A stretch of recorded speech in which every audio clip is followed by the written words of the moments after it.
જય શ્રી રામ મિત્રો. તો મિત્રો તમને આજે અલગ અલગ પ્રકારના ગ્રેનાઇટ અને બધું બતાવીશ. તો આ તો લાઇનિંગ ગ્રેનાઇટ અને આ બ્લેક ગ્રેનાઇટ. ગ્રેનાઇટની અંદર વકલો મિત્રો ઘણી બધી હોય છે. જેમ કે પથ્થર બદલાય એટલે વકલ બદલાઈ જ જાય મિત્રો, પણ નોમ એક આપવામાં આવે છે મિત્રો. જેમ કે આ છે બ્લેક ગ્રેનાઇટ, ઝેણી દોણીવાળો. મિત્રો જેટલી ઝેણી દોણી એટલો પથ્થર મૂગો. કહેવાનો મતલબ કે જેટલા ધોળણ ટપકા અને ઝેણી ઝેણી હાવ દોણી થતી જાય એટલો પથ્થર મૂગો. જેમ વાઇટ ટપકા મોટો થતો જાય એમ પથ્થર સસ્તો. તો મિત્રો લાખા રેટ પણ પડ્યો છે મિત્રો.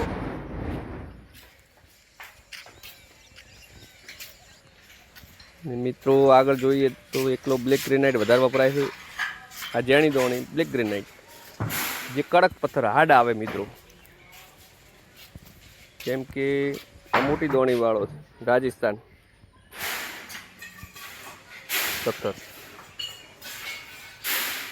આ મટકા. તો મિત્રો અલગ અલગ પથ્થરના અલગ અલગ નોમ હોય છે. તો મિત્રો જોઈ શકો તમે પથ્થરના લોટ. અને આ મિત્રો કારીગર હોય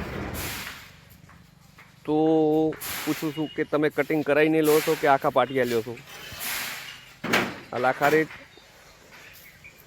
તો અમારે અહીંયા તો હું તો 15 વર્ષથી ધંધો કરું છું, પણ મિત્રો પાટિયા કે કિચન કે જે બનાવવું હોય આપણને ખબર હોય કે કઈ સાઈઝનું લેવું છે તો બધું કટિંગ જ લેવરાય.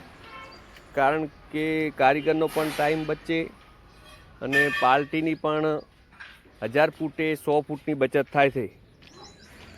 જેમ કે વેસ્ટ પડે બરાબર, અને ટાઈમ બેની બચત થાય. અત્યારે બેનસા થઈ ગયા અમારા બનાસકાંઠાની અંદર ઘણા બધા. જ્યાં જોવું અહીંયા બેનસા જ છે.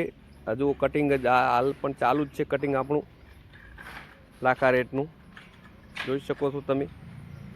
અને ઘણી પાર્ટીઓને એવું હોય કે કટિંગમાં સસ્તો પથ્થર મળે કટિંગ કરીને પાટિયા, તો એવું નથી બનતું હોય. તો તમારે વેસ્ટ પડે ઘણું બધું અને હતી એની પ્રોબ્લેમ. અને કટિંગ પણ આ બેનસાનું પરફેક્ટ આવે જેવું જોઈએ તેવું. તો મિત્રો એવા ખોટા વિચાર મનમાં ના લાવવા.